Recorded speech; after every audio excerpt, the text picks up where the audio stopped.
Hey guys, welcome back to my channel for another video. Today I'm going to give you guys a peek inside a sort of DIY planner that I'm using for myself this year. If you watched my channel at all last semester, really last year, I implemented a new checklist system for my kids, and I have a full rundown of how and why and how I create these checklists in that video. So I will link that up here and in the description box down below as well. And what that system did was it really created, it really simplified things for me as far as keeping my kids' stuff in order and not necessarily needing to have everything in multiple places.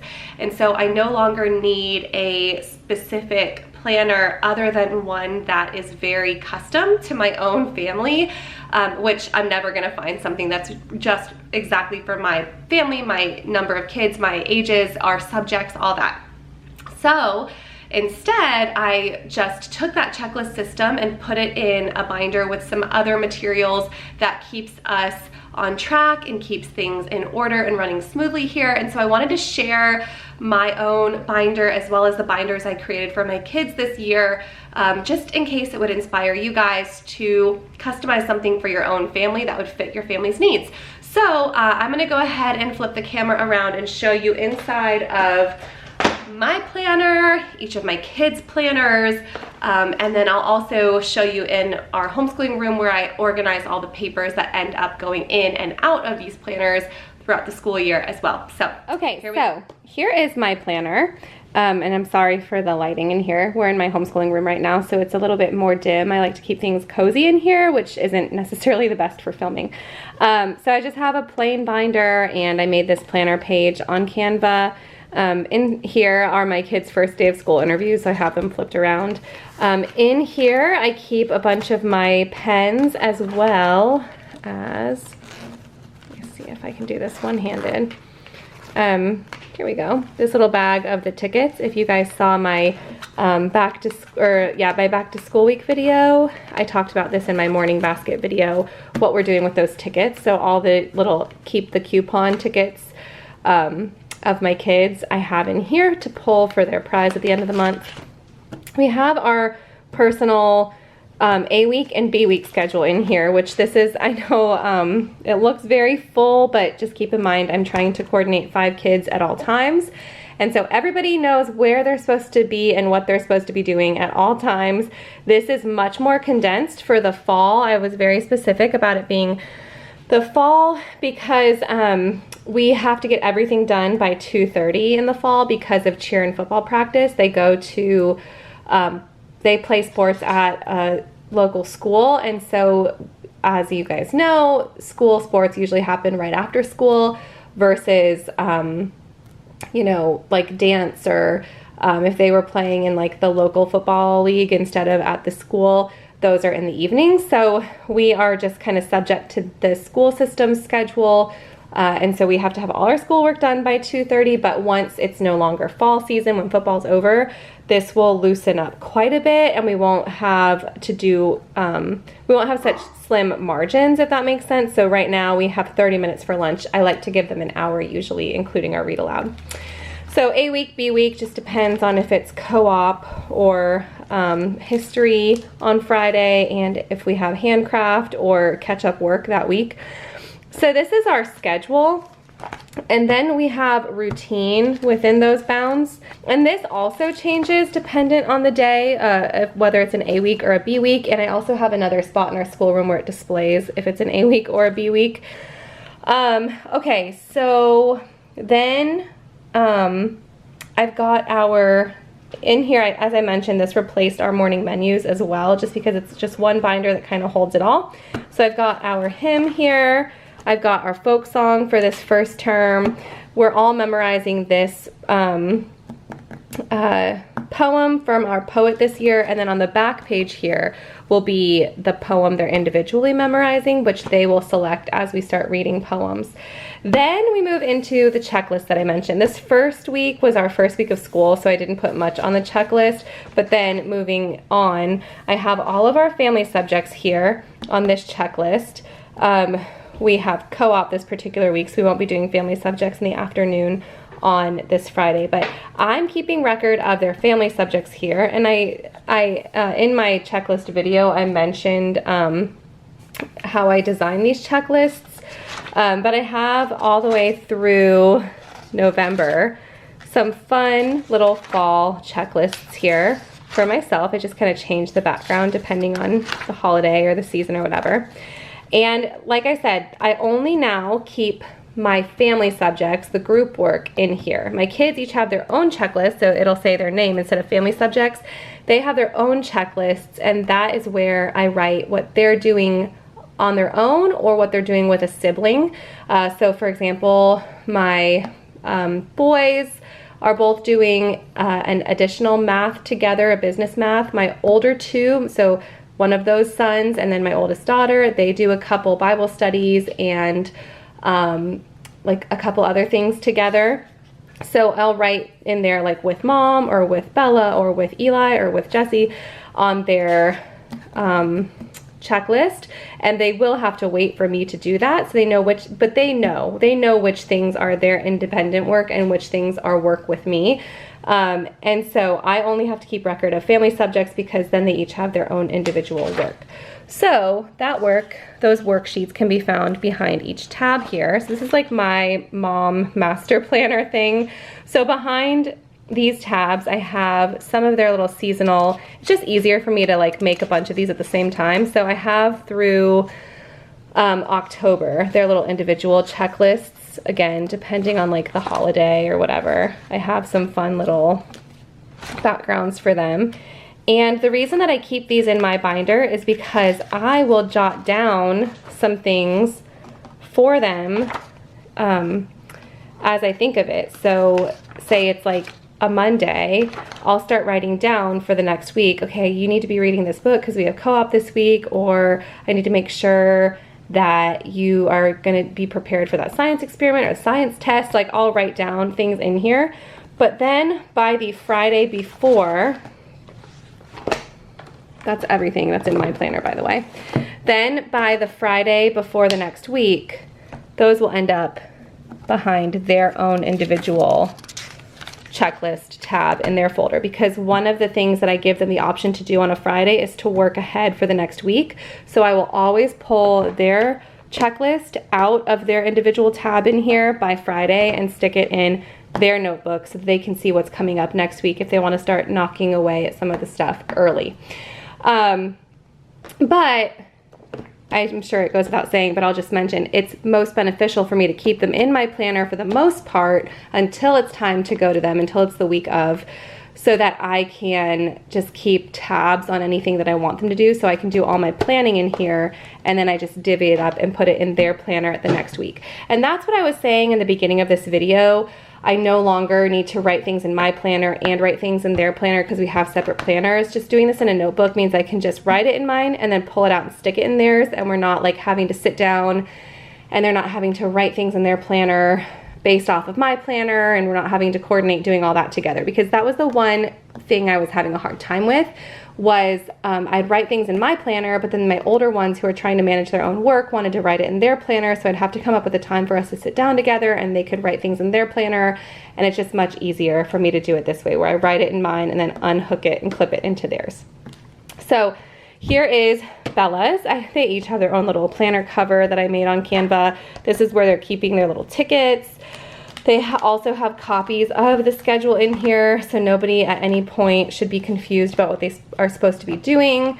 They have all those same morning things in here, and then they go into their checklists, and I haven't put the checklist in for next week yet, so by Friday I will stick her checklist in for the next week so that she'll know what she wants to be working on. And then they also have another tab, and I'm trying to just kind of keep their work private if possible. They have another tab here called Reading Log, and that is where they are keeping a bunch of reading logs that I made on Canva as well.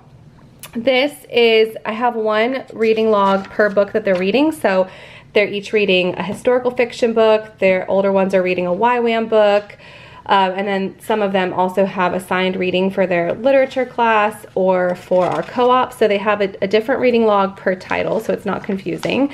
And then this way they just write down the date, how long they spent reading, the number of pages or chapters that they read, and whether or not they did a narration. They don't have to complete a narration every day, a written narration, because that's a lot of writing for a little bit of time that they have to get all of that done.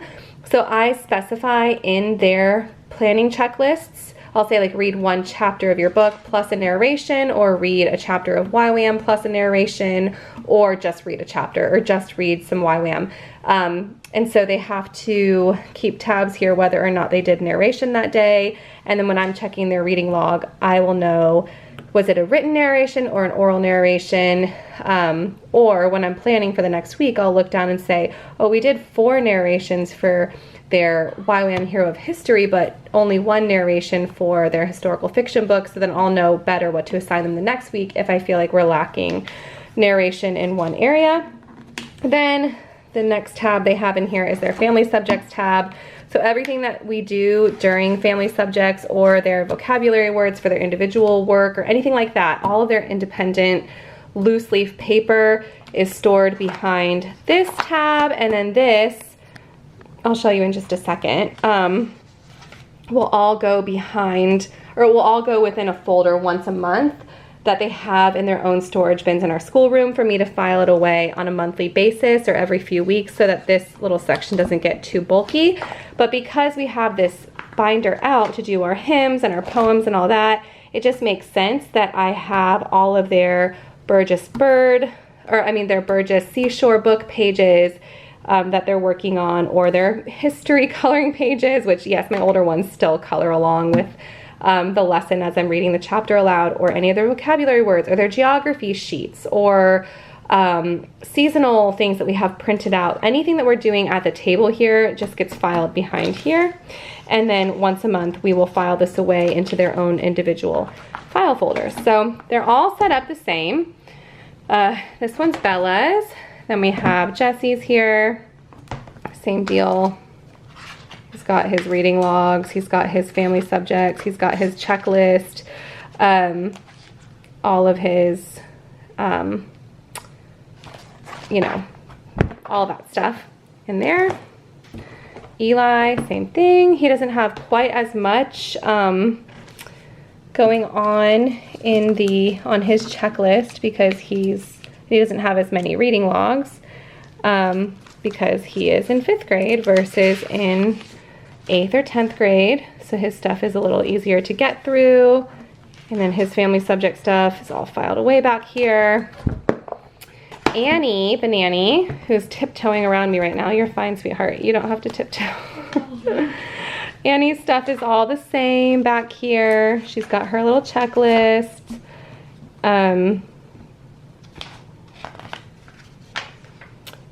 See, she has cute little things on here, like a puzzle, a learning palette from Usborne, writing a letter to somebody in our family. We have a bunch of blank note cards. She has things on here every day so that it's a balance between stuff she's doing with me, which is most of her stuff has to be done with me, or things she can complete on her own, like her handwriting or a puzzle or silent reading or whatever, just so that she can balance some things, because her work is mostly with me, but sometimes I have to be with my other kids. So that helps her just to know, that helps balance out, you know, how much she's doing on her own, and so she's not just waiting around for me. And then of course I made Josephine one because when it tickles her fancy, is that the right word? She wants to sit down and, you know, pretend like she knows what's going on. John does Bible study with the kids every night around like 8:30 or 9, depending on how late Bella gets out that day. And Josephine, if she's still awake, she wants the Bible study sheet that everyone's reading off of and the catechisms and all that. She wants them in front of her and she pretends to read. It's very sweet. So when she feels like being a part of school, she wants to sit down and flip the pages with us and pretend to know what's happening. And I actually do have like a little checklist for her. I guess I didn't fill that one out. I have a reading log for the purpose of us paying attention to you know, just us making note that we should be reading little storybooks with her. Sometimes it's the kids and not me. But I do want to show you that I have a little bit of a backup plan in here for her. Where is it? Here you go. Read a book and sensory play, read a book and finger paint, read a book and do Play-Doh. I have this in here to start with her next week once we're in a better routine, because every day I just kind of look at her and I'm like, do you want a snack? Do you want a snack? Do you want a snack? When I'm really in the thick of doing work with the other kids. And this way I can prep a day ahead of time what I need to pull out. Do I need to put new beads in her sensory bin? Do I want to just grab the finger paint smocks out and put it on her little sensory table or Play-Doh? And that way she's getting a variety as well until she's just a bit older and is ready to do, you know, some coloring and things like that on her own. So that is kind of what my little planning system looks like this year. And now I'll give you a peek inside the bins and how we file all this away and where I keep stuff that will eventually be in here, but it's just prepped ahead of time. You saw my back to school week, then you've already seen in my homeschool room. This shelf here, I kind of briefly mentioned in that video that this is each individual bin for each kid. So we've got oldest to youngest. There are folders in here, and every now and then, about every few weeks, I'll just ask them to unload their binders into here, and then we'll keep it by month: September, October, November, December, and then I'll go through every now and then and pull out the things I feel like are just extra and I won't keep for their portfolios. But otherwise, everything's nice and ordered in here. If they ever need to reference something, it's in here for them to look back at. Or when it comes to the end of the year and I want to put their portfolios together, everything is in there nice and neatly. And then over here in the schoolroom, I have, this is where I keep all of Annie's 5 in a row stuff. As you can see, we're mid-title right there. I've got holiday units and holiday books and things over here, some things that I found and I'm printing or I'm prepping ahead of time. But then in here, I have extra things for our family subjects. So I've got our extra reading logs, the seashore. Let me see if I can, I don't know why I didn't just consider pulling this down in the first place. Okay, so then the extra packets of printed seashore coloring pages for our Burgess book that we're doing in our family time subjects. So they're each sectioned off per kid, so I can just pull a couple sheets out at a time and stick them in their planners. And then geography as well, same thing. I've got their geography lessons all printed and separated by kid so that I can just pull out what's next as I prep their planners a couple weeks ahead of time. So that's all that I have in here right now, but as I come across things, I just came across something today.